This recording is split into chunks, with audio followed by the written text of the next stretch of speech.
Good evening. This regular meeting of the Carrabelle City Commission is now in session. It's Thursday, October the 5th, 2023, 6 p.m. We're conducting this meeting in the Carrabelle City Hall chambers.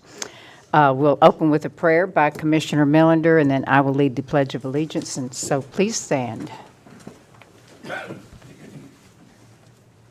Let us pray. Heavenly Father, we're here before you again this evening at our regular City Council meeting. We thank you for the many graces and gifts that you have provided us on a daily basis. We ask that you continue to hold your healing hand upon our city clerk that has been bitten by a snake this week, and she's doing very well, but still knows she's in some discomfort ways. If you'll continue to hold your hand on her and provide us with the wisdom and guidance as we go forward in our meeting here tonight and conduct our business.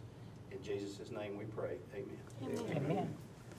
I pledge allegiance to the flag of the United States of America and to the republic for which it stands, one nation, under God, indivisible, with liberty and justice for all.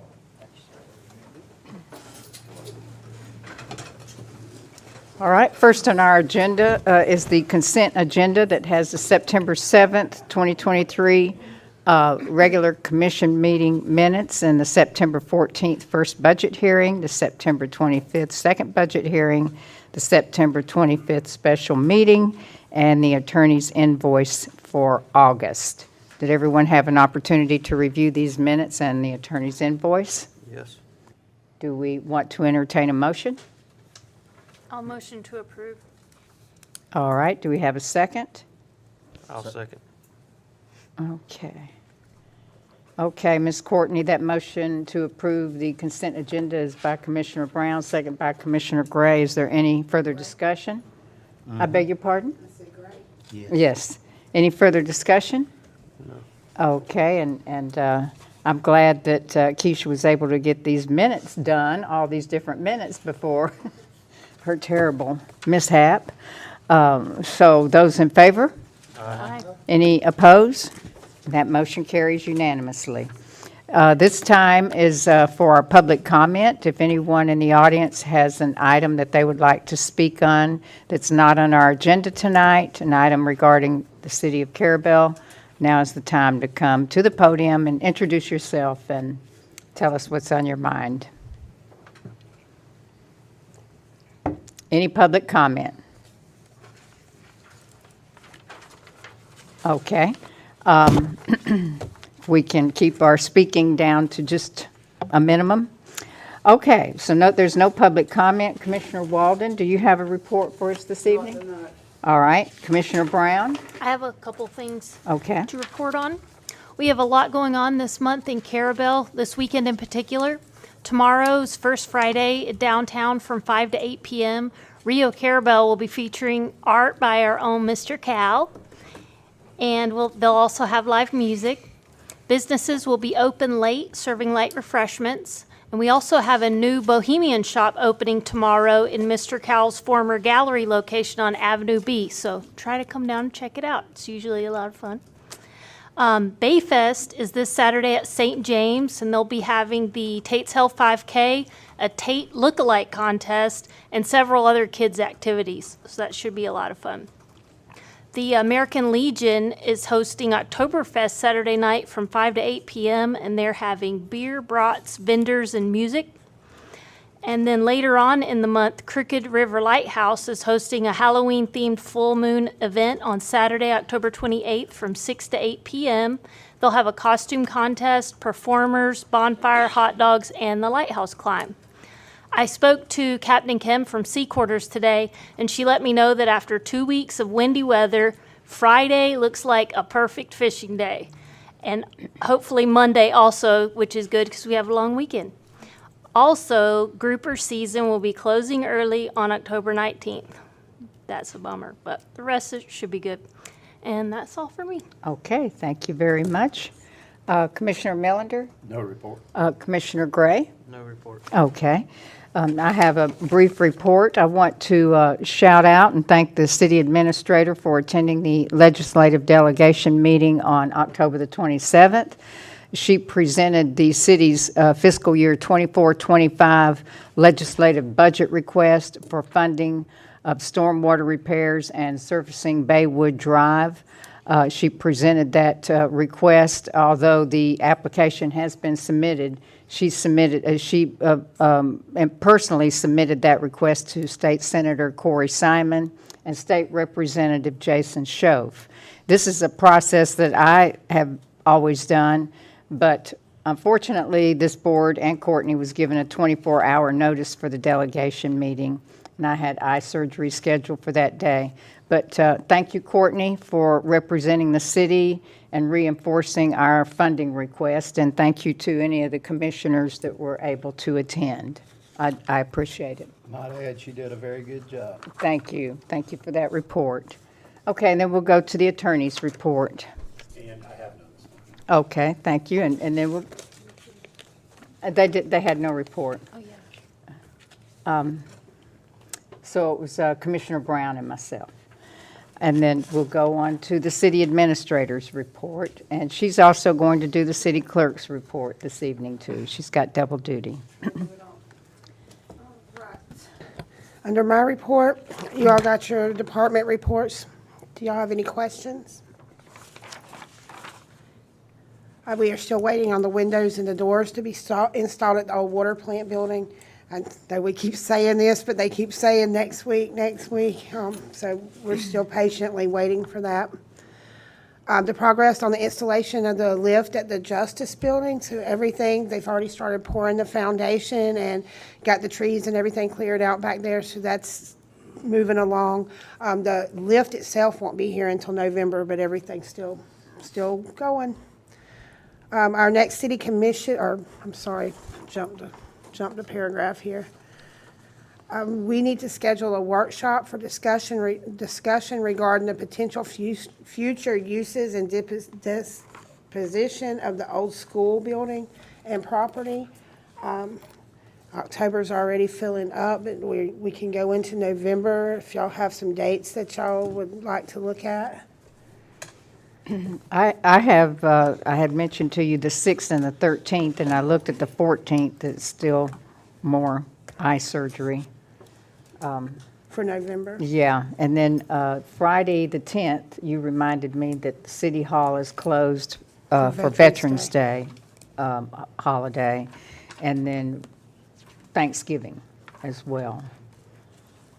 Can we do it the same day as the CRA in October? I Is that had too soon? CRA in October, and I did mention that to Courtney. If they want to do that, it's okay with me.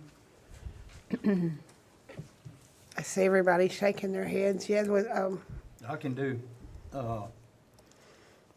October, or the day of the CRA, And that is the 17th. correct? And maybe Keisha will be back with us by then. Workshop? workshop. And the CRA meeting is at 1:30, so what time would we like to do the workshop? Do we want to do morning or an evening workshop? More people could probably come if we did an evening one. It's fine with me. Okay. Even is fine with me. 5 p.m.? Is that all right? I'm not available that evening. Okay. Then morning, 10 p.m. or I mean, 10:30. later afternoon, but Let's see, our CRA is from 1:30. They've been going pretty quick right I'm now. available in the morning. I beg your pardon? I'm available in the morning. But not after the CRA meeting. I would be available till about 3:30. I got an appointment in the afternoon. Okay. You want to do like 11? Yeah, we Mess can, up with that, anybody's nap time? yeah, no. No, nap is after lunch. We may have, we have the potential to have some company, if you will, in the audience that day for that workshop. I would think that we may do 10:30. 10:30? Yeah, I'm fine with If that's whatever. good with everyone else. that's fine with me. I want to allow sufficient time. Yeah. So October the 17th at 10:30, that's on a Tuesday. A workshop to discuss future uses, possible future uses regarding the old school building or disposition of the building, what we might want to do, and want to take the public's input on that as well. So do we have a motion then for October the 17th, 10:30 workshop? I'll make the motion. Okay. And do we have a second? Second. Second. Okay, thank you. And Ms. Courtney, that motion is by Commissioner Brown, second by Commissioner Millender. Is there any further discussion? Those in favor? Aye. Any opposed? All right, and then that motion carries. Okay, Ms. Courtney, did you have anything else? Yes, I sent out this week, we were trying to get an easement on the stormwater, on a piece of property for the stormwater project for Ryan Drive. And Russell can add to some of this. We had approached the property owners and asked for an easement, and they wanted $2,500. We said that was as much as we were willing to pay. And so they came back and they said, we'll just deed you the whole piece of property for $2,500. So I did send that to you guys, and we'll be, I guess, moving forward with that so we can complete that stormwater project. If everybody's fine with that. That's good. Yeah. $2,500. I think it's It's a a great small buy. piece. I'm not even sure if it's buildable, but instead of just having an easement running across their property, they said, you can have it. Yeah, we don't need cemetery over there, but that's good. You wouldn't put very many, it's very small. For the city clerk's report, we have a meeting for October the 17th, 2023 at 1:30. That's our regular CRA meeting.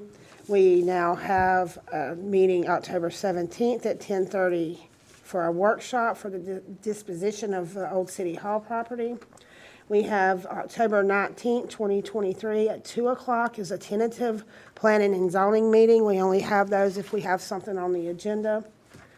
Our next city commission meeting is on November 2nd, 2023 at 6 p.m. And we are not closed for Columbus Day, so it's not a long weekend for us. Okay.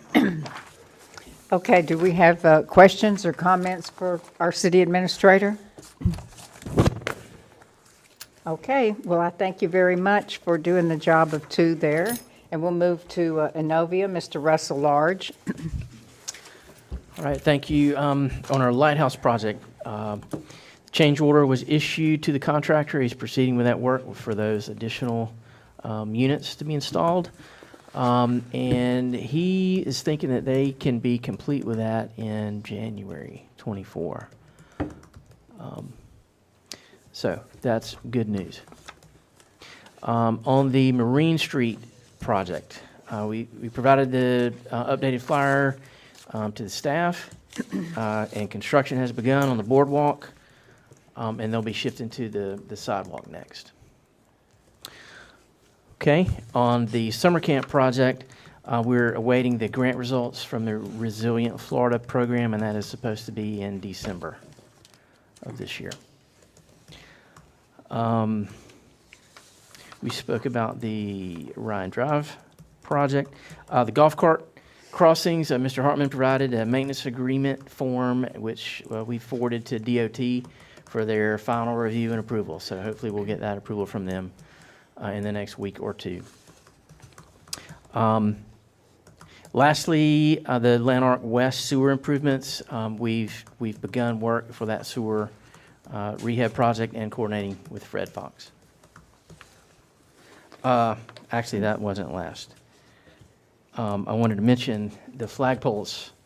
They're going up as I was on my way to this meeting. So when you ride by next time, they might actually be. Okay. They might actually be there. I Yes, have sir. one question, Russell. My hearing's not working real good today. Go back to the completion of that project at Lighthouse. Yes. What was the date you said on that? January 24. Okay. Yeah. All right, do we have any other questions for Mr. Large? And then we're still awaiting a response from the Water Management District for the alternate water supply application. Yes. Okay, Yes. all right. Thanks for reminding me for that one. I'll check in on that one. I hadn't heard from that one in a while. Okay, all right, and that's, And that's for Lanark West. yes. Yeah. Sewer, and then I believe we would try to do a water and sewer, septic to sewer program Yes. and try to do water and sewer at the same time. And I believe you said it was 380 possible, 380. I think that's right. Accounts. Yeah. Mhm. Okay. All right. Anything else for Mr. Large? Okay. Thank you. Then we'll move to our advisory board reports. Ms. Tammer, do you have anything for us? No, you already told all our good news about the elephant. Oh, okay. I think that was Miss Courtney that did that. And then the Aviation Advisory Board, we got we have a report from the chairman of the Carrabelle Aviation Advisory Board. And did you all get a chance to read that? And did you want to speak to anything? Okay. All right, all right. And he gives a good detail here on the raise of the fees there at the airport. He gives a good brief detail on that and how that's going to work. And then you still have the application in process or advertised for advisory board members? Okay. We're gonna wait till right before our meeting, and I'll get with Courtney to see what's been submitted, and we'll go from there, and I'll talk to her after. Okay, and then there may be a recommendation at the November meeting. Okay, thank you. All right, thank you. And let me see here, the Crooked River Lighthouse Association, we have no report today. And if anyone wants to see a hard copy of these reports from our advisory boards, you can always get that from the clerk's office.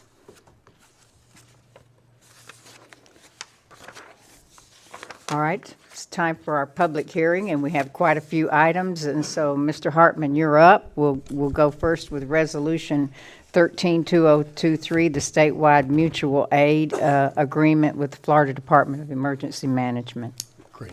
So this is resolution number 13-2023. It's whereas the State of Florida Emergency Management Act, Chapter 252, authorizes the state and its political subdivisions to provide emergency aid and assistance in the event of a disaster or emergency. And whereas the statutes also authorize the state to coordinate the provision of any equipment, services, or facilities owned or organized by the state or its political subdivisions for the use in the affected area upon the request of a duly constituted authority of the area. And whereas this resolution authorizes the request, provision, and receipt of interjurisdictional mutual assistance in accordance with the Emergency Management Act, Chapter 252, among political subdivisions within the state. And now therefore be it resolved by the City Commission of the City of Carrabelle that in order to maximize the prompt, full, and effective use of resources of all participating governments in the event of an emergency or disaster, we hereby adopt the statewide mutual aid agreement, which is attached hereto and incorporated by reference. Okay, and we adopt this agreement every year with the state for mutual aid. And do we have any questions to Mr. Hartman regarding this resolution? Does someone want to entertain a motion? You got it? Go ahead. I'll make a motion to adopt Resolution 13-2023. And I'll second. Okay. And Ms. Courtney, that motion is by Commissioner Brown, second by Commissioner Melander to adopt this resolution. Is there any further discussion? Any questions? Those in favor? Aye. Any opposed? That motion carries. Then next we have ordinance number 488, and this is the first reading. There will be no action, but Mr. Hartman will read that for us. Yes, so this one, you have seen this before. This is ordinance 48. Actually, let me read it to you first. It's an ordinance of the City of Carrabelle, Florida, rezoning a 2.52 acre parcel lying in Section 17, Township 7 South, Range 4 West, Carrabelle, Franklin County, Florida, from agricultural to RL, low-density residential, providing for the repeal of any ordinance or parts therefrom in conflict herewith, providing for severability, and providing for an effective date. And this is a 2.52 acre parcel in Baywood. And this had come before the City Commission previously on a land use and zoning change. And then there was some folks from the neighborhood who had concerns regarding it, and it was sent back to P&Z to kind of work through those, as well as for staff to work through some of the issues of what exactly we were changing and what exactly existed out there from a land use and zoning perspective, because it got kind of interesting. The applicant provided some good material and research, and then staff, we dug into it as well. And it resulted in what came before P&Z, which they did unanimously recommend approval of ordinance 488. And the result of it is this, that the land use out there was changed when we did the comp plan update in 2006, and it was changed to basically low-density residential. So the land use is residential in Baywood. It is not agricultural, as we had thought. And the zoning, however, is agricultural, and it's basically a leftover from when it was pulled in from the county. So we never changed the zoning. And it's not necessary that we change the zoning for kind of future reference for annexations, because we have grown over the years. But it's good kind of housekeeping to do so, because we don't have ag zoning in the city. So, and when you're dealing with this land use category, there is only one zoning category that is allowed in the land use category that applies to Baywood, and it is RL, low density residential. And that's what this ordinance, and we're on first reading, so no action required. But that's what the proposal is, to change it from agricultural zoning to RL, low density residential. And to kind of put it in simple terms, that's really what it should be anyway, right now. So it's not as controversial as it once appeared to be when it came before the city before. But I know this has been controversial, and Ms. Kensington's here if you have any questions of the applicant. But she represents the company that owns the property. And if obviously you want to hear from the public again, but they were at the some of the folks that spoke were also at P&Z, and everybody kind of, we've covered a lot of ground, but we're kind of over the target now, and everybody understands what we're dealing with. All right, very good. Do we have comments? Well, I just want to say that it ended up being a good thing that this board sent that back to the planning and zoning. We almost never do it. Y'all sent it back at my request. Thank you. And I mostly want to thank the P&Z board and staff for working through that several meetings. And I appreciate it, and I'm sure the property owners and the neighbors appreciate it as well. Yeah, So and the thank property you. owner did do some helpful research as well. So it was a big team effort. All right, wonderful. And there's no action on this. It's the first reading. We'll take the action next month. All right, so the second ordinance is ordinance 490, and this is the second reading, so action will be needed. Mr. Hartman. This is ordinance 490, an ordinance of the City Commission of the City of Carrabelle, Florida, amending ordinance 487, authorizing operation of golf carts on certain streets located in the city pertaining to minimum age and licensure requirements, providing for enforcement, repealing conflicting ordinances, providing a savings clause, and providing an effective date. And this is second reading on the golf cart ordinance, where we updated our ordinance, again, as to age and licensure requirements to be consistent with the state legislative change that went into effect October 1. All right. Do we have questions from Mr. Hartman? Do we have any questions from the audience regarding the amendment of this golf cart ordinance to make it in tune or whatever with the state statute that has just come into effect October the 1st regarding age requirements? All right. Do we have a motion? I'll motion to approve. Okay. Ordinance 490. All right. I'll second. And Ms. Courtney, that's Commissioner Gray motion to approve the ordinance and Commissioner Brown second. And is there any further discussion or questions? All in favor? Aye. Any opposed? That motion carries. Okay. We'll move on then to ordinance 491, and again, this is first reading, so no action will be taken. This is ordinance 491, an ordinance of the City of Carrabelle, Florida, rezoning a 1.5 acre parcel described as lots 6, 7, and 8, Block C, Range 288, and lots 1 and 2, Block C, Range 389 of Pickett's Addition, and also a portion of Northeast 3rd Street and Northeast Avenue B lying adjacent to the above lots in Carrabelle, City of Carrabelle, Franklin County, Florida, from R2 single-family mobile home to Z1 public use, providing for the repeal of any ordinance or parts therefrom in conflict herewith, providing for severability, and providing for an effective date. And as you all know, this is the zoning change for the cemetery property. Mm-hmm. And then we move on to the land use change. Mm-hmm. And that's ordinance. And Do you want to? You know what? One thing, just I'd like to note it, just sort of Okay. for the record, is I believe, and this is just it is a clerical error, is it should be the land use ordinance first at 491, and 492 would be zoning. So we change the land use, then we change the zoning, because zoning has to be consistent with land use. So we should just OCD a little bit. All right, we'll in get order. that corrected on our next agenda. Then, is this 491 now that you want to 491. call it land use? Is that a quasi judicial or? It is not. Okay. Zoning is quasi judicial. Land use is legislative.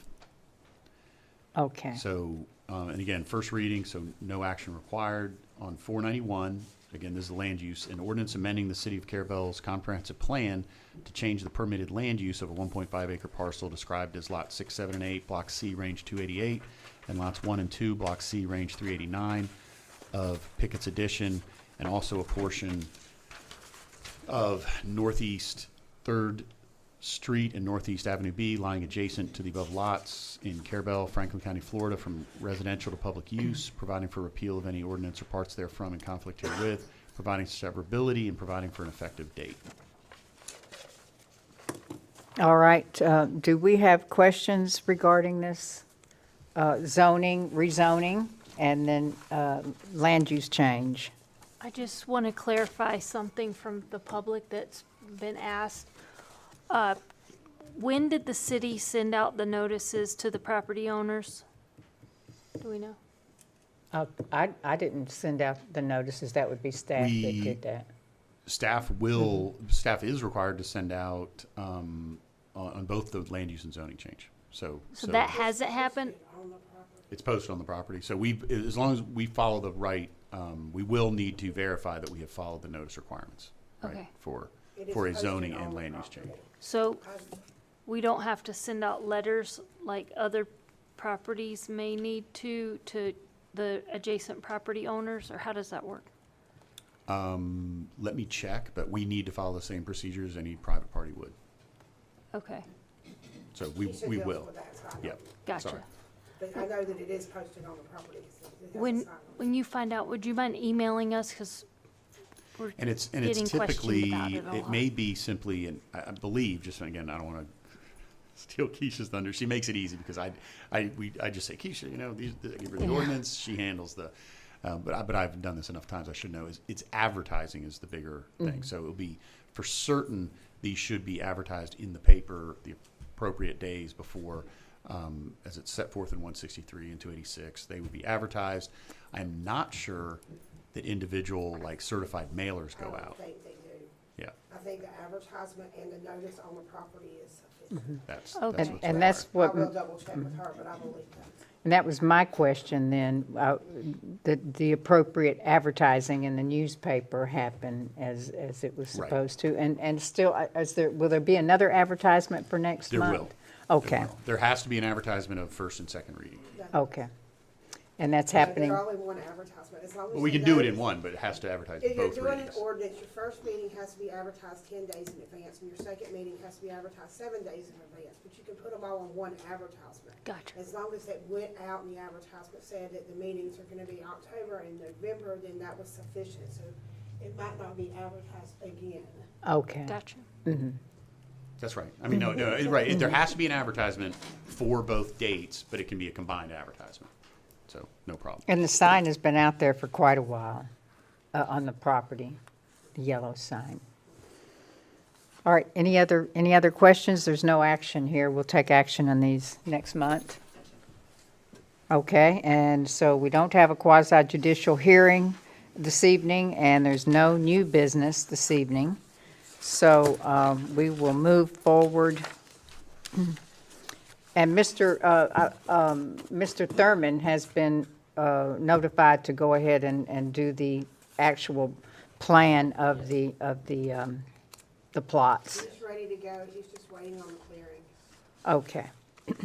And we have a drawing of the plan. If anybody wants to see that, that can be requested as well through the clerk's office. All right, I'm packing up, ready to go, but we got one more important item here. It's under old business, and it's item 1, and it's regarding the draft amended alcohol beverage ordinance. And I went back, I asked all of you to go back and look at the meeting, on the video, and make your questions. Keith Walden wasn't here, unfortunately. So, believe me, this is in large font. I told Courtney I had made notes from the video, and we agreed that I needed to cut it down from 4 pages, so I did. Thank you so much. Yeah, but it will give us all something to work on here. But on August the 3rd, we had very little discussion. Commissioner Millender was absent. And the administrator did tell us on August the 3rd that Commissioner Millender would like to differentiate between restaurants and barroom establishments. And we all agreed that this is a very important item to the community, and that all the commission members should be present for discussion and possible action. Then on September 7th, and you look like you're doing pretty good now. Commissioner Walden was unexpectedly absent, and but I did ask Commissioner Millender to explain his request to differentiate between the family restaurants and barroom definitions, classifications. And he suggested to keep and you correct me now if I'm wrong, I've tried to make it short now. He suggested to keep the measurement in a straight line as we have it now, and not as you walk. And you suggested the measurement be from door to door and not property line to property line. And you suggested a family-style restaurant distance of 350 feet door to door. And you suggested the bar-style establishments continue to be at the 500-foot distance, still measured door to door. And we established what we meant by door-to-door, and that was main entrance to main entrance. And you explained that a bar room, or expressed that a bar room would be more intrusive to churches than a restaurant by its inherent activity, and it would be louder and noisier and more apt to have bands, etc. The reason you requested to define the difference between, that was the reason that you had requested for the definitions between the two establishments. And you said that you had requests over the years from citizens who want to go to an evening meal where they would be able to have a beer or a glass of wine with their meal.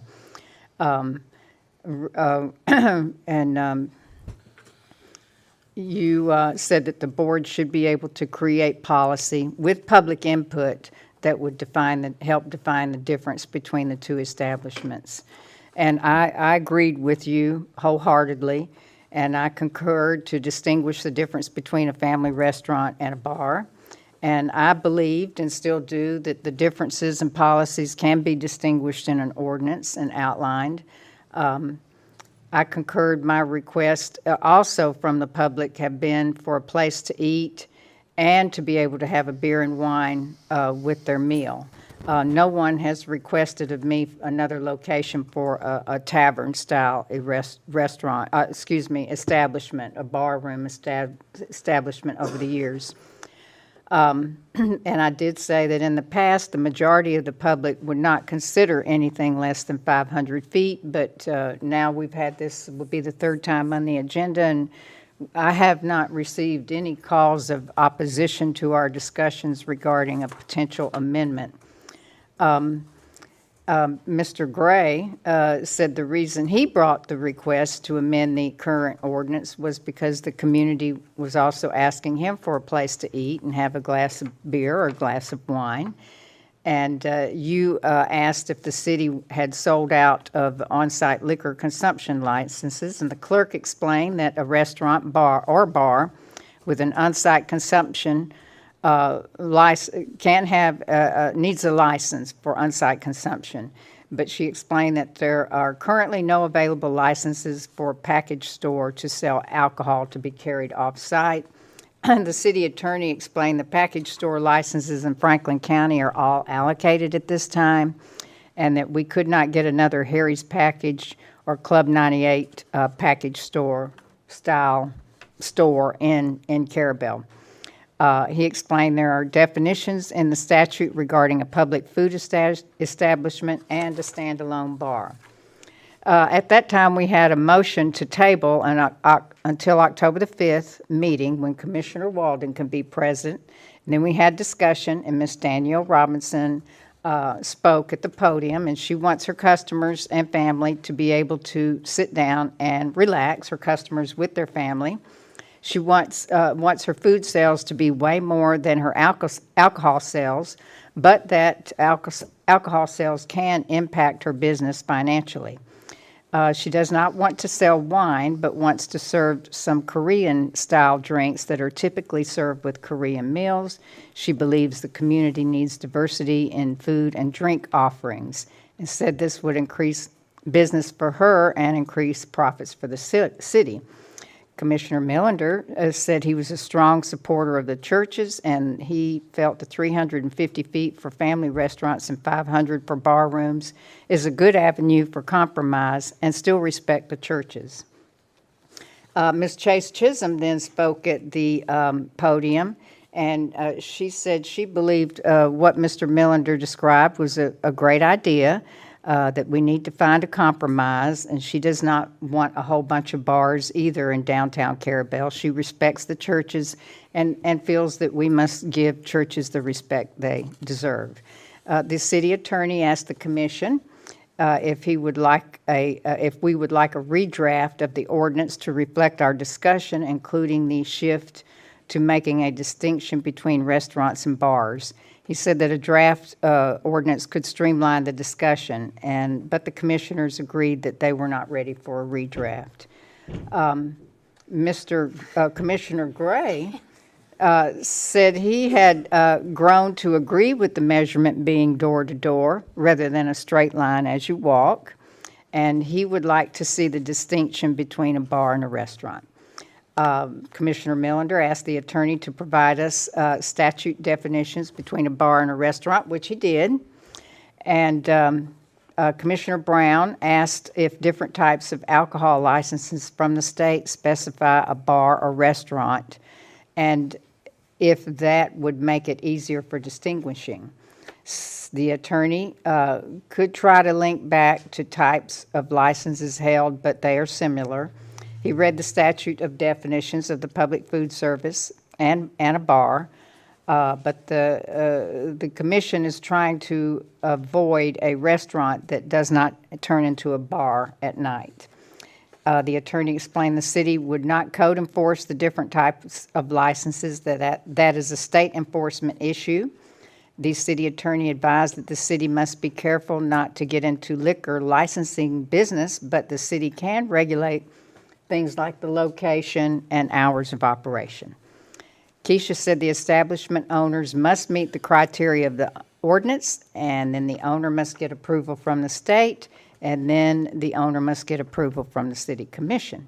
And at that time, we voted to approve tabling the discussion to today's meeting. So there, we have that, and What, you want me to gavel you down now? yes, go ahead. So do we want to have more discussion? Do we want to direct the attorney to make a redraft or outline what we could do to establish a family restaurant or distinguish a family restaurant?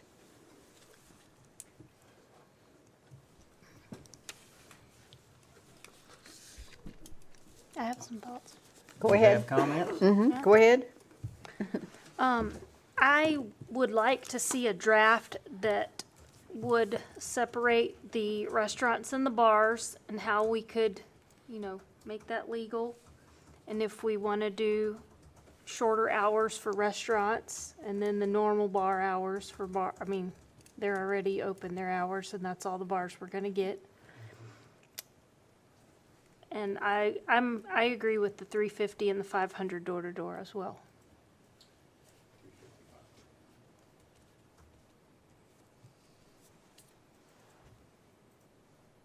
Any other comments, Ms. Brown? I would like to have margaritas at restaurants, so I would not like to limit it to beer and wine. Okay.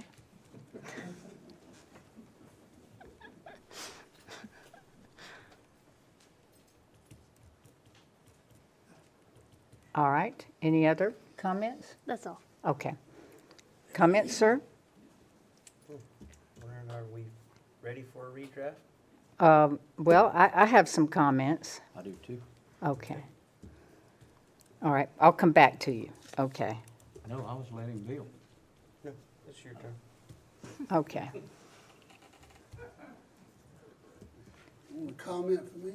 Yeah. The only thing I'm concerned about is what time can they quit serving their beer and wine? I don't know a restaurant, Carrabelle stays open after 9 p.m. at night, so you don't want it to, all the people will be gone by 9 o'clock, surely. But that's my biggest concern, it don't just run up late at Till night. 2 in the morning. Yeah. And that, I did look up the restaurants, and they are 9 o'clock, 9 o'clock. the family restaurants. And so, you want to, I'm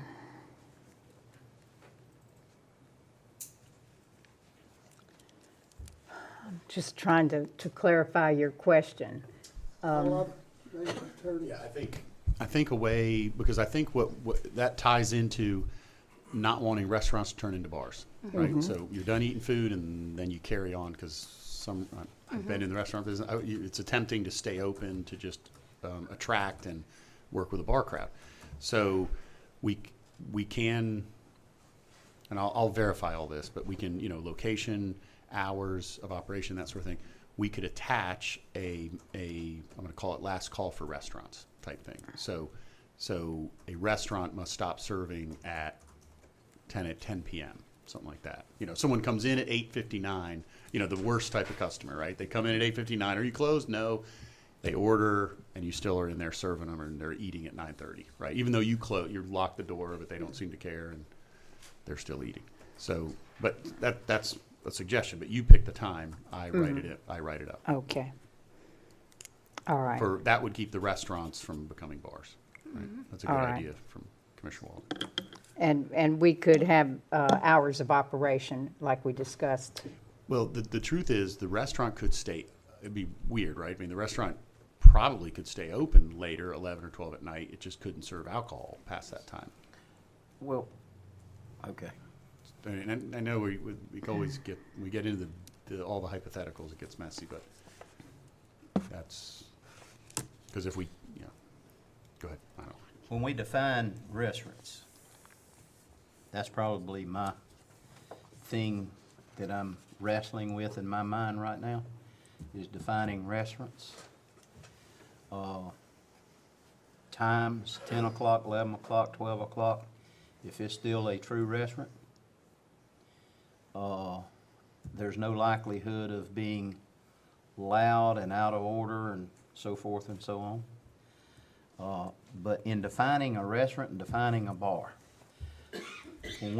I hope when we end this product that we'll have a clear definition of a restaurant and a bar, to where a business owner can't come in here and misrepresent our definition and turn a tiki hut or a pub or a coach's bar or whatever they want to call it into a bar room that's primarily focused on consumption of alcohol and not food.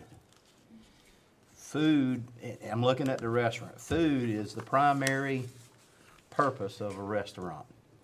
Having that beer, or that wine, or that mixed drink, as far as that goes, just goes along with the food.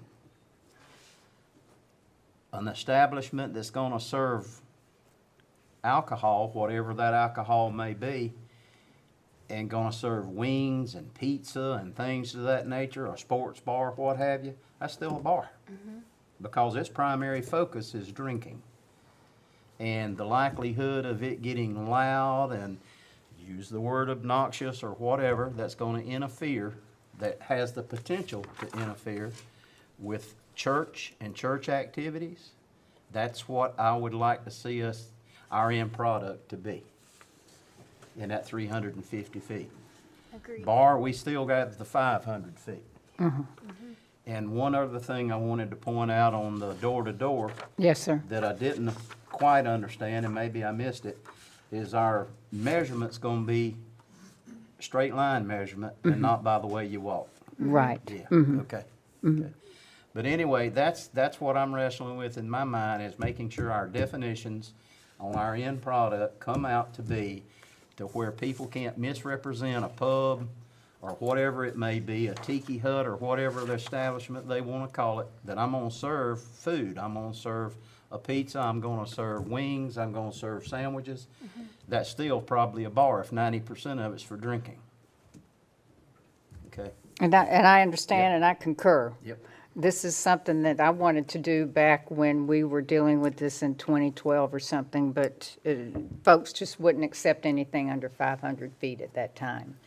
But I think it's good. I think you have a great idea.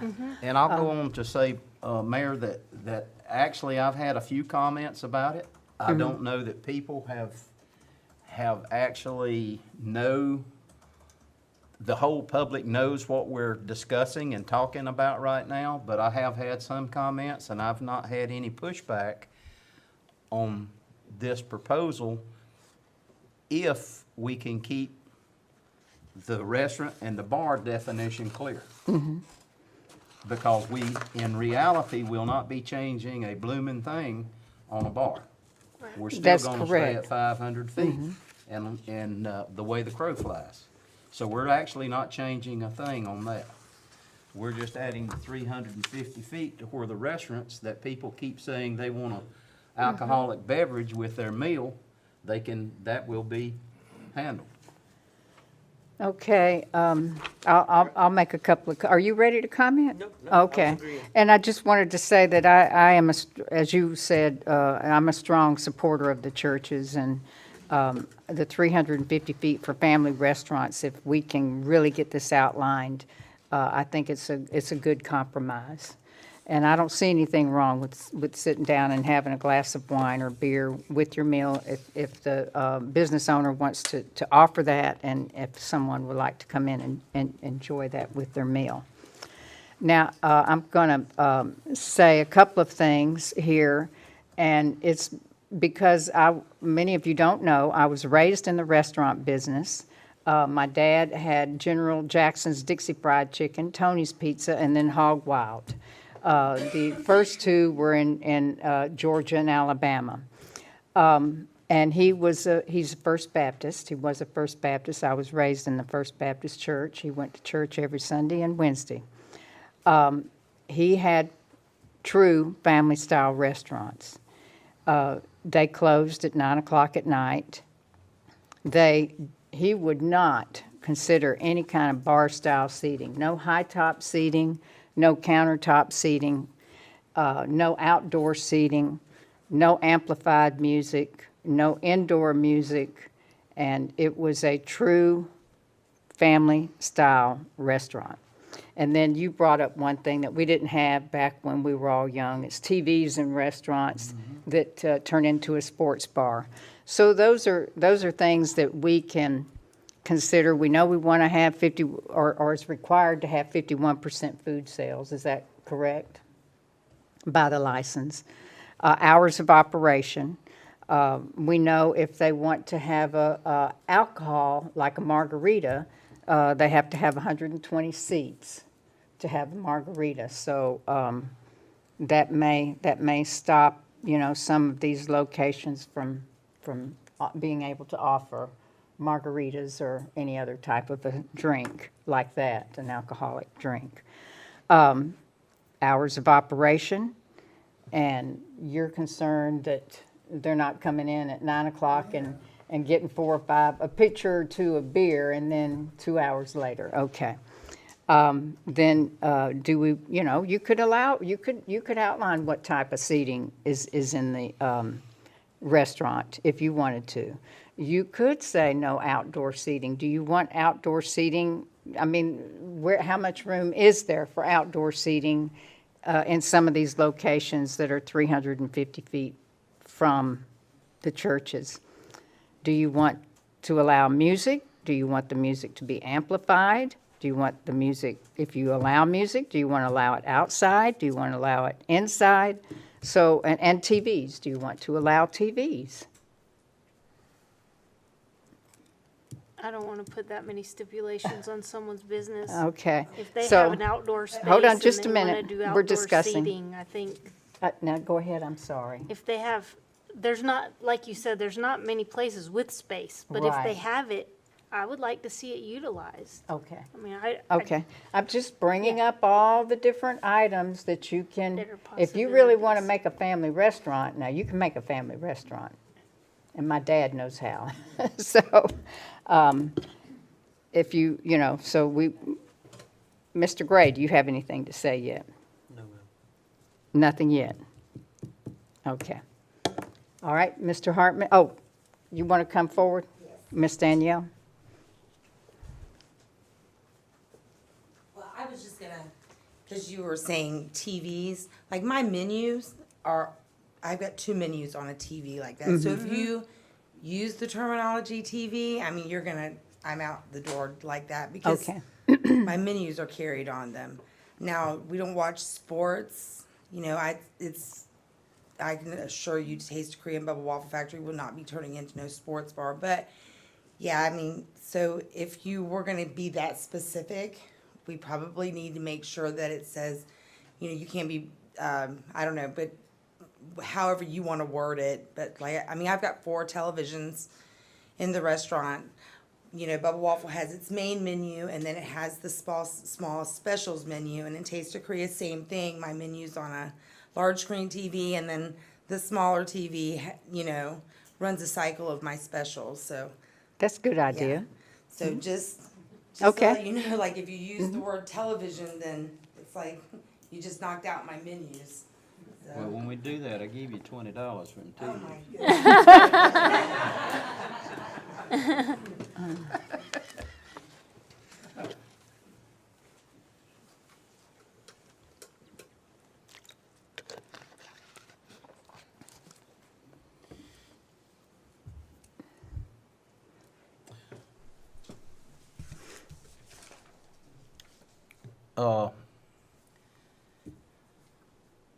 I guess I'm gonna throw this at the attorney.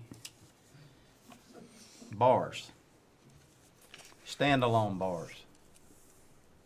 Just that term, standalone bar. Yes. That tells me a lot of different things.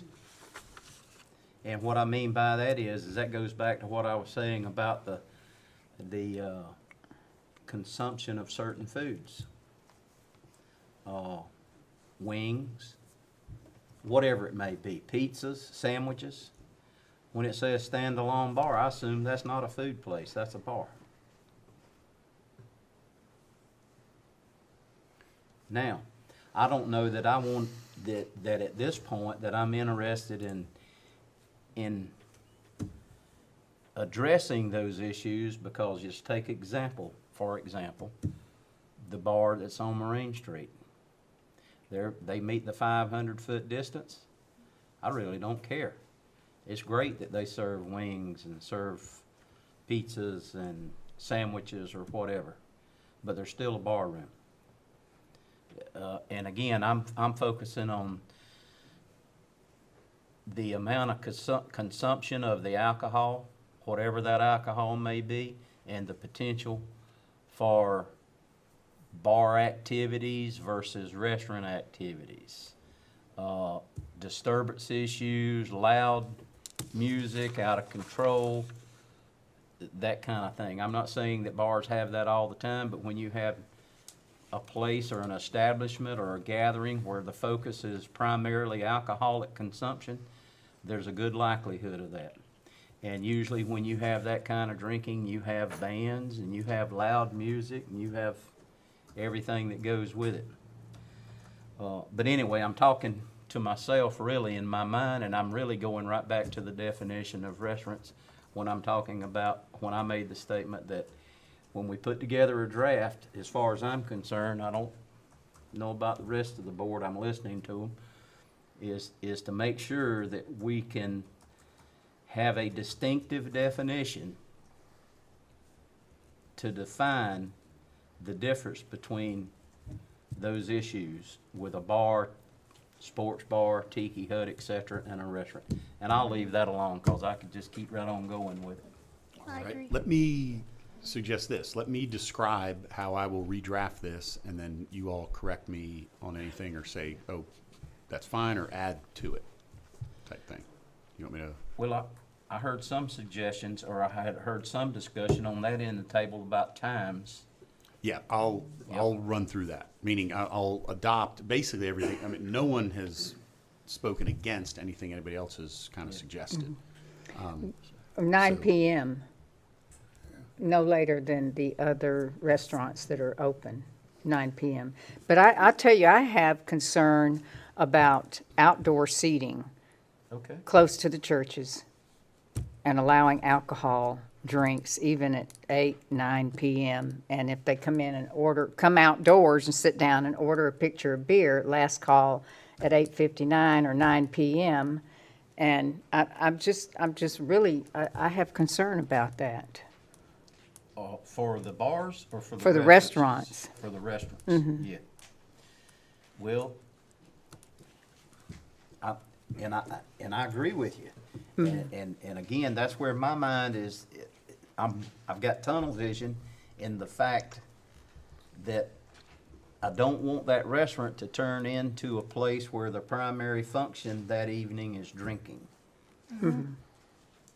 And I have concern about music, especially outside Yeah. at the 350, the door to 300, to the 350 foot. Yeah.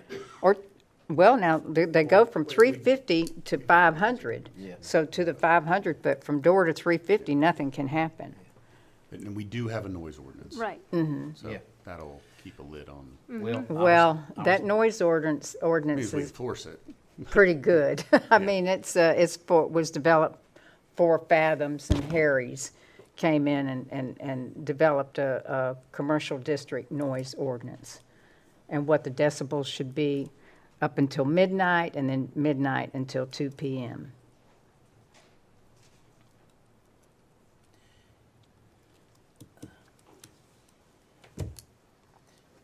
Maybe I'm opening up another can of worms here. Chief, are you familiar enough with the noise ordinance to discuss any of it? Okay, okay. Are you, Mr. Attorney? I can be pretty quickly. Okay. I think I have it right Well, here. where And the reason I speak on it is because Well, that's a I good point. conducted the workshops with Rio Carrabelle owner, Harry's owner, Fathom's owner, Carrabelle, Old Carrabelle Hotel owner. I conducted several workshops with them behind the scenes, and we developed a draft ordinance, and then we brought that to the commission, and it was fine-tuned. And it was a commercial district noise ordinance, because the noise ordinance that we have for the residential Yeah. was a little too restrictive for bands to operate. Okay. But the residents in the area of say, you know, our bands that I just named, our restaurants that I just named, it was getting pretty loud for the residents in the area. Well, that's the reason why my flag perked up is because I agree with you now as far as the noise issue. That's one of the things that I'm concerned about our definitions and the 350 feet and the 500 feet. is because I can sit in my home's pretty tight. I don't hardly ever hear a vehicle go by. But on Friday and Saturday nights, I can sit there and hear the band. I know it. I can too. So, Does our noise ordinance allow that kind of music? it does until midnight on Friday and Saturday nights. And on like New Year's Eve, those kind of nights. Well, see, that's the reason why I was asking the question. I wasn't bypassing you if you're familiar with it. But the thing about it is, I was just asking that question because to me, that's pretty extravagant. Well, just bear in mind, and I don't want to get anybody in any trouble. Yeah. But it may be that we are not testing. I mean, no one's complaining, so no one's checking, right? Because it is at Sunday through Thursday, so that's during the week, is 65 dBA from 10 a.m. to midnight. And no amplified entertainment midnight to 10 a.m. And then Friday, Saturday, holidays, 65 decibels, 10 to midnight, 55 midnight to 2 a.m. And no amplified entertainment between 2 a.m. and 10 a.m. So that's the kind of the current standards. And I'm not an expert on this stuff, but if you're hearing it at your house, it may be that it's over 65 It could decibels, be. but no one's complaining. Yeah, they do. Well, if they I complain, mean, they're then not we- beating your phone off the wall, but yes, people do complain. Well, Are then, they calling the? they're doing, are they doing gotta like, call the police to file a report for them to go out and measure it. Well, they have arrived at that point. They don't because they don't feel like that it's being. I'm not throwing off on what our police officers do at all, but they have gotten to the point that they don't feel like it's going to change. But yes, people still have concern about the loud music.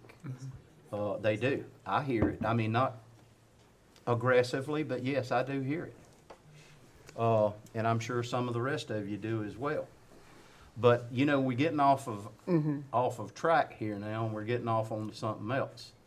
And I wasn't prepared to really discuss. no, I know. And sorry, the reason I brought it up was because what we're talking about a little bit is if we talk about an establishment that it's going to have, for instance, my concern would be when you describe these things, it would be a restaurant within 350 feet of a church that has outdoor seating that gets a little rowdy. Yes. That's my At concern. 7 p.m., 8 p.m. Yeah. If it becomes, again, a nuisance under our other ordinances, then it would get enforced against, right? And again, we don't want it ever to get there because then you'll hear But it. we have to, if we leave it hanging like that, then we have to leave it up to the neighbor to call and make a complaint. But it's not You would have hanging. to do It's not that either hanging. There way. are code provisions to deal with it. I beg your right? pardon? It would not necessarily be hanging because we actually have code provisions to deal with it, right?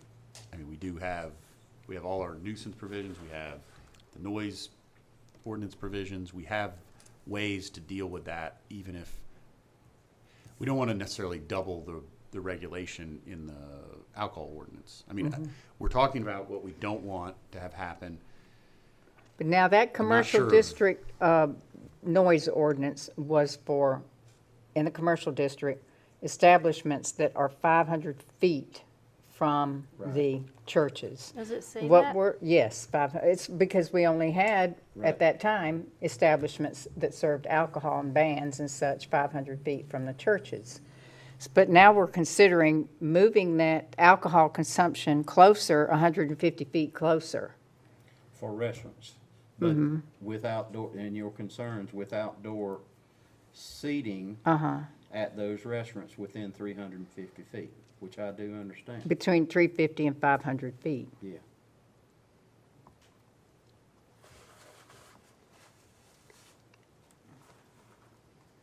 They're wrong.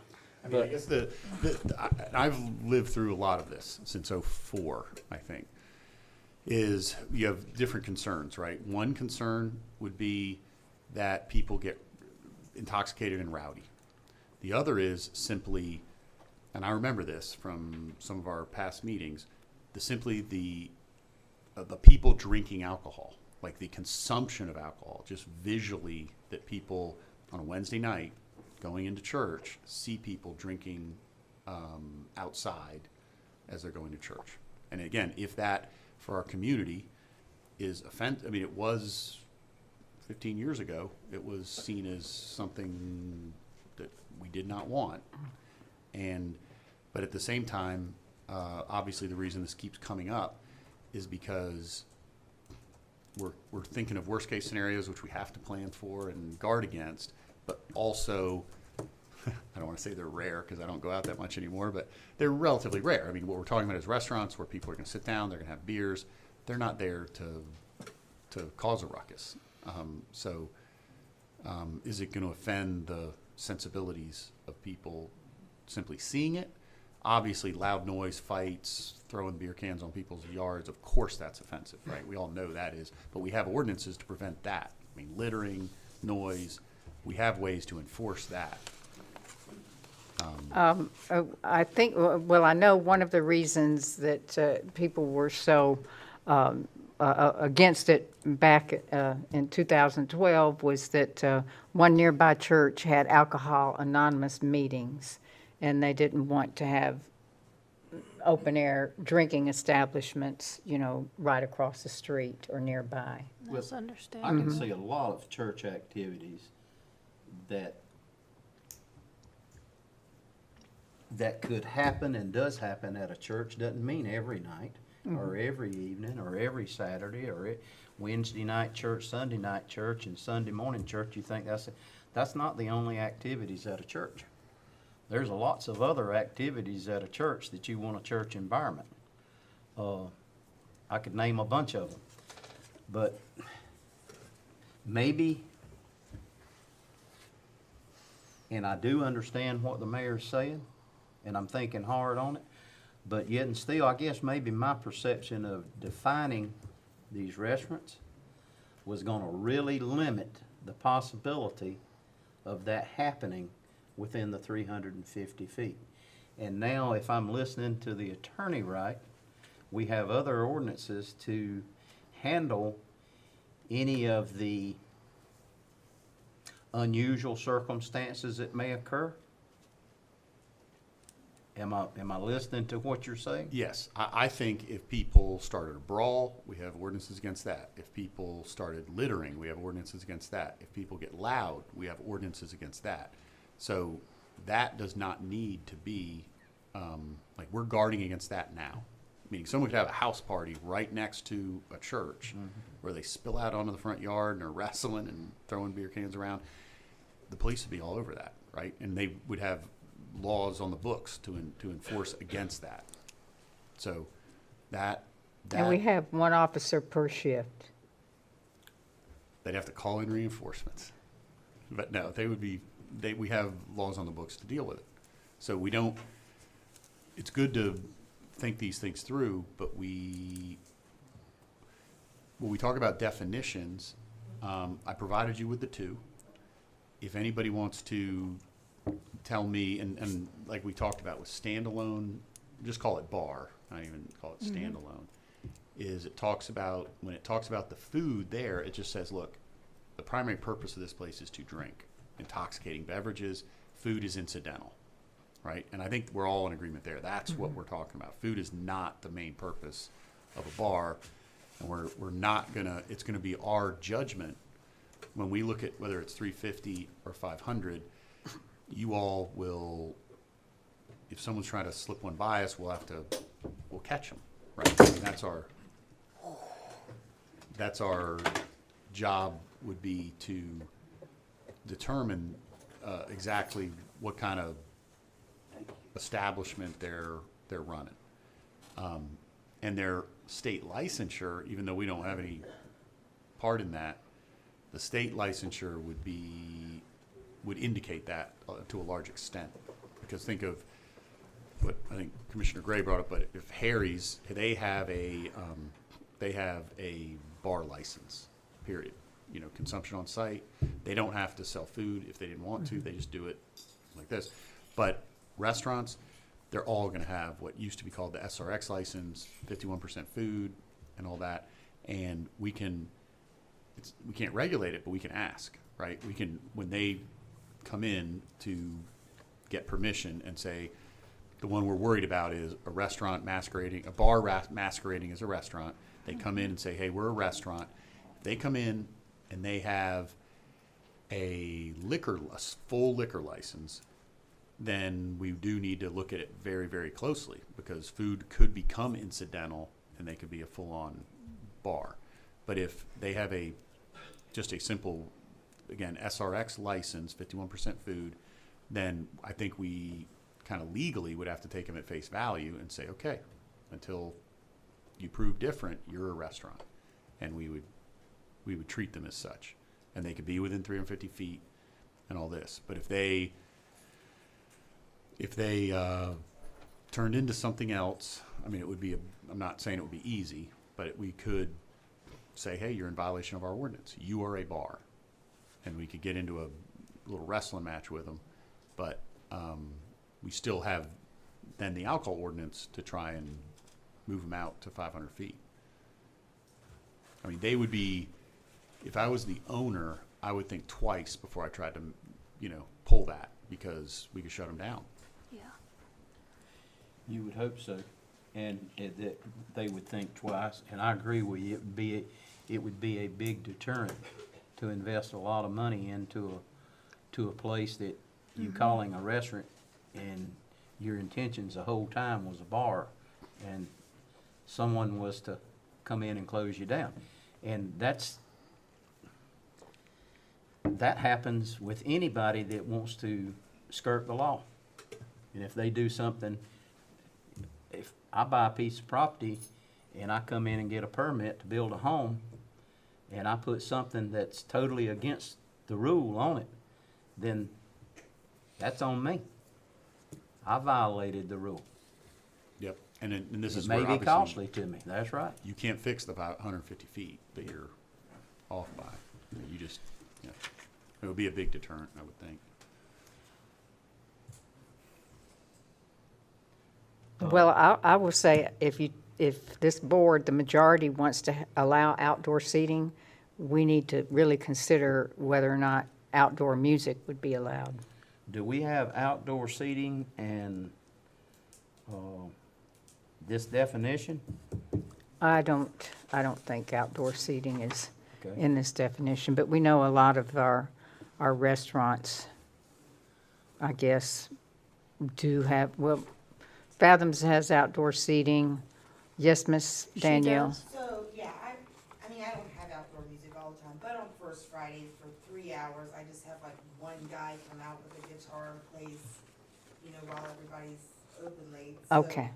All right, thank you.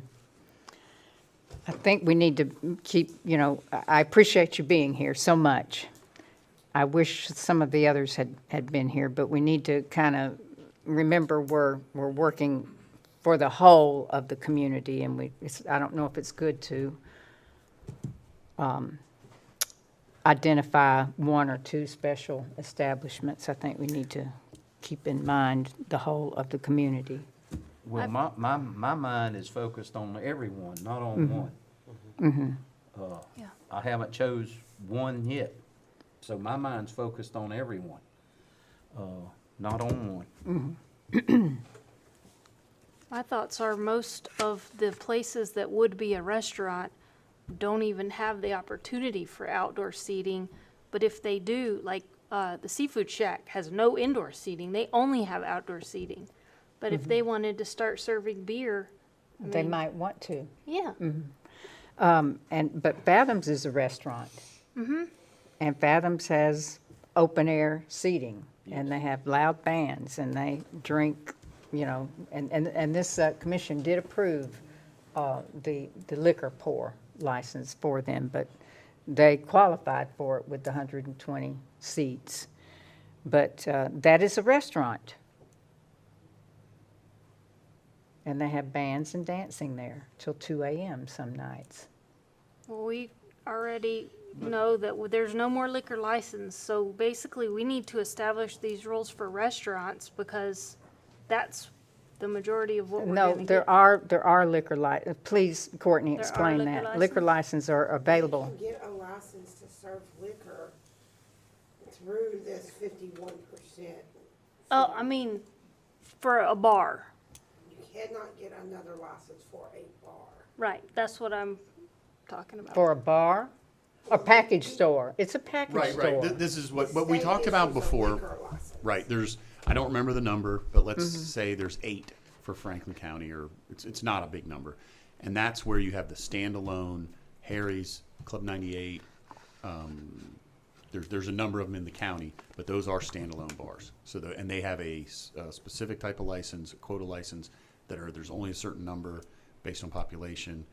And those are, right now, my understanding, again, I haven't looked into this, but they would be, under what we're talking about, under current ordinance and future, they'd have to be 500 feet. If someone relocated, Exactly. if they took one out of Apalachicola or East Point and said, you know what, I'm going to move my license over and open a bar in Carrabelle, they're going to have to be 500 feet, period. Right. Mr. Crowder used to have one, I don't know if he's Yeah, still. so I think he put it on a package Mm-hmm. store there, I thought, like don't they sell a package there at his little, but They that did, was, it's closed now. that was one of them, yeah. And Wicked Willie's. It was at Wicked It was Willie's. a Wicked and then they- Willie's and it was a package store.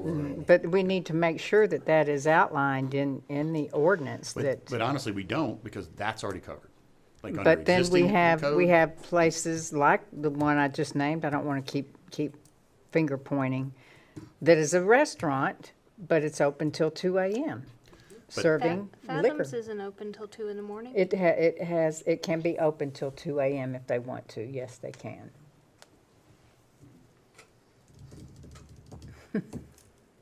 And have been, and I've been there at 2 a.m. when they were open, in my younger days.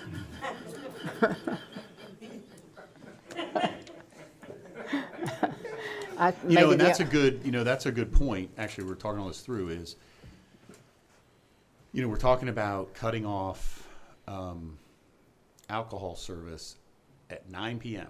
for restaurants, right? Now, that would be restaurants, now that we've talked this through, that would be restaurants within less than 500 feet, right? The 150-foot area, Within the 300 Within- feet of the within- church. between Yes. 350 to 500. Yes. Or They're whatever. Right, less between than 350 and 500 500, feet. you're cutting the sale of liquor off at a certain, or alcohol off at a certain time. And then, but above that, because Fathoms wouldn't take too kindly to No, they us wouldn't. changing the law, so. But And the- they're within 500, they're fine. They're outside Yeah, the 500 feet. Right, and out Right. there at Timber Island, it's had several different names, and they have bands. That's a restaurant. That is a restaurant, and they have bands, and they've had approval from this commission to pour hard liquor out there, and they have bands outside on a stage outside of their restaurant. We've had And complaints. till 2 a.m., and they were going till 4 a.m., and they got complaints, and the officers had to Goodness. shut them down. I can't stay up that late.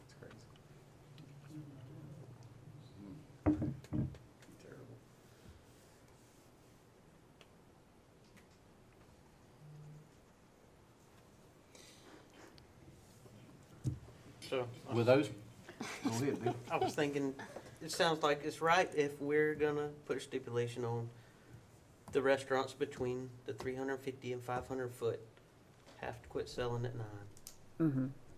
That's definite. Outside seating, I'm still weighing back and forth. And from thinking about it in the establishments that you're describing, they could become a bar. They exceed the 500 feet. They could have before, though. I mean, they could right now. I mean, there's. Yeah, that's But what there's I'm there's- no there's more some bar license. There's, Excuse me? There's no more Bar license. license available. Well, what but- they but could I- become is bar-like. right. I mean, Bar I'm not, light. again, I'm not a, go out of, Push back Certainly the used to know a lot chairs, about it. Is crank up the music, and I'll be 51% over there. food versus drink. And when you go into a place and they say, hey, go into a place, you order a drink, you're like, hey, can I get some food? No, the kitchen's closed, right? And they're open for 3-4 more hours selling alcohol, right? Some of these, a lot of places. But that's, It's up to you all, obviously, but we're not getting into that if you're at 500 feet or out, farther away. Like, Right. we let the state regulate and determine whether you, in fact, are selling 51% food and drink, and we're not in that business. But really what we're talking about is, as you said, 350 feet to 500 for restaurants, and if you have to stop serving alcohol at 9 p.m., if you wanted to stay open to sell food, but when someone orders a pizza and beer at 10 o'clock, you say, sorry, you can have the pizza, but you can't have the beer. And that's it. And that's that. But we don't have that, I want to say that problem, but we may someday, but we'll be ahead of it on that at least. Yeah, I like that, because I get hungry at late at night sometimes, and I have to go to the bar. Terrible.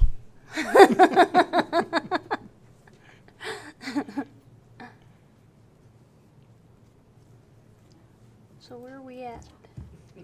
I don't know. Where are we at? Let me We've got 9 o'clock, summarize. hours of operation, 9 o'clock, 9 o'clock. 9 p.m., just like the other family restaurants. We would allow restaurants to sell alcohol for consumption on site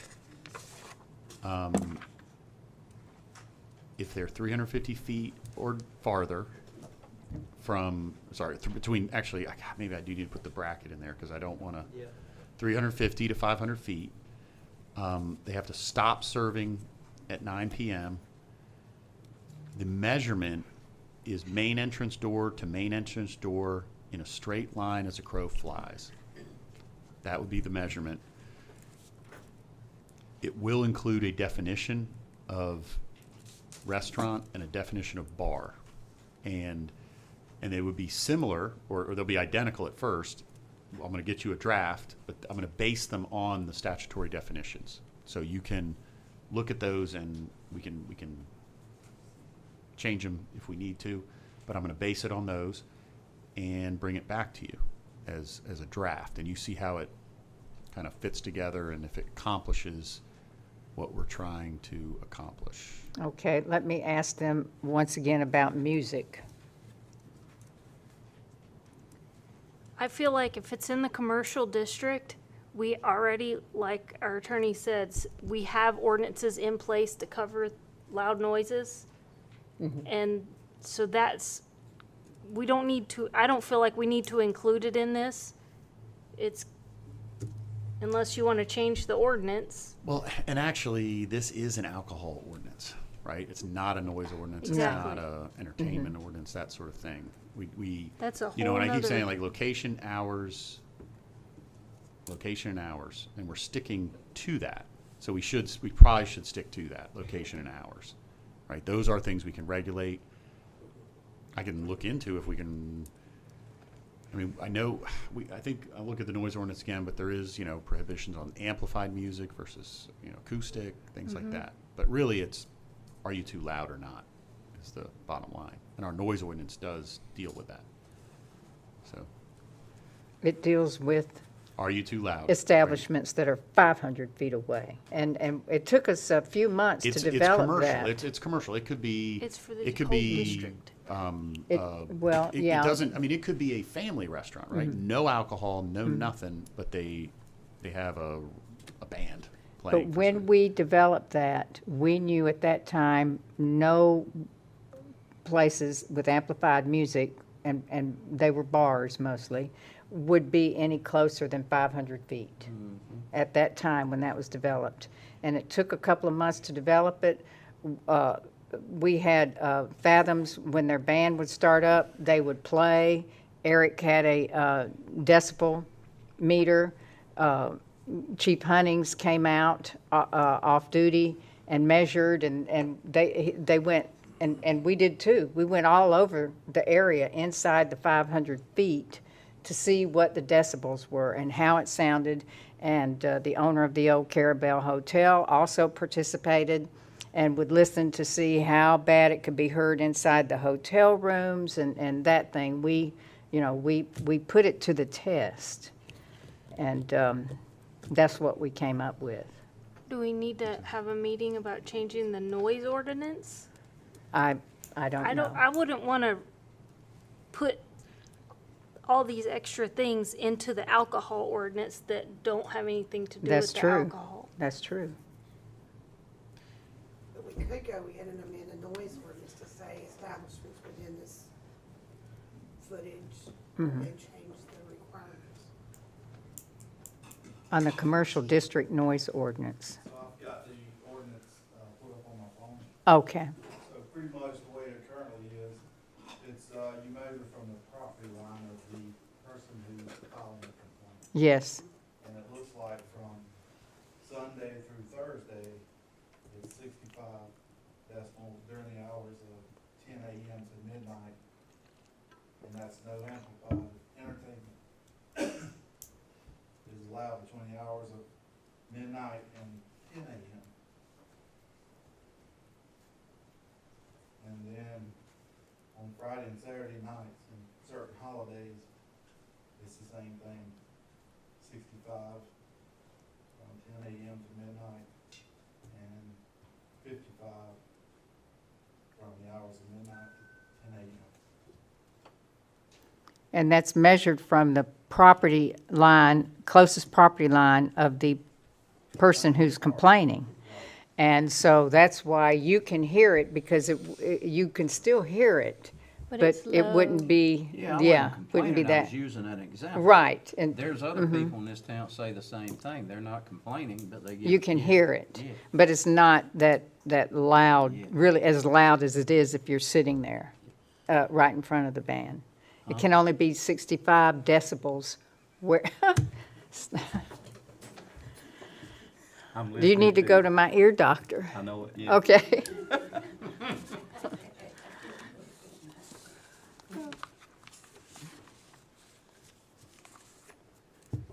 So do we want to have Dan write up an explanation for the difference between bars and restaurants, the hours? Well, and- he would just include these definitions in his ordinance, his draft ordinance, most likely. And location, hours of operation, similar to that of the other alcohol I had a ordinance, question except about 9 p.m. I had a Yes. question about that. If the restaurant closes at 9, like Dan was saying, sometimes you have people come in at 8:59 and they want to order pizza or beer, and then they want a refill. Are we just cutting it off at 9, or do we want to do 10? How, what do we think? I don't know. 'Cause if they close at 9, your people are usually still sitting there after that. What I'll write up however you want me to write it up, is that the way I would write it, as we talked before, is that they would stop serving alcohol at 9 p.m. So you come in at 8:59, be like, hey, if you want some beers, you better order them now. Gotcha. And So if you it's want just two, a you better order last call two. thing. And they order them, and then at 9:01, it's like, sorry, man, I can bring you something else Yeah. or whatever, but I can't serve you any more alcohol. And that would be it. That's fine with me. Stop serving at 9 p.m.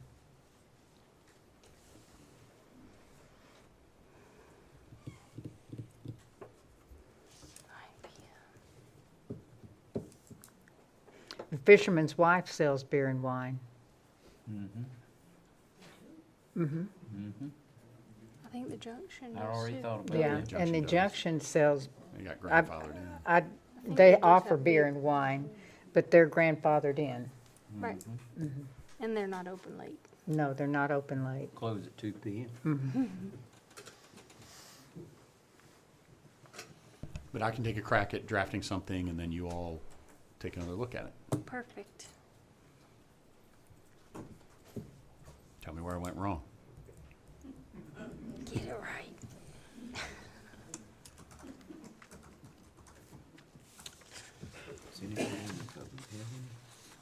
I would think that That jump up. Ms. Danielle spoke. Do you want to say anything else, Ms. Danielle? Do you have anything else? I'm okay with the 9 o'clock, because I'm gonna tell you, by 9 o'clock, I'm ready to get out of there too. So I'm not serving anything after 9, Okay. and I can assure you. All right. Is there anyone else in the audience that has a comment? Okay. All right. So are we finished with this discussion for now? Ma'am. We good. Finished for now? Yes, ma'am. Okay, and that's the last item on this, tonight's agenda. So we're adjourned.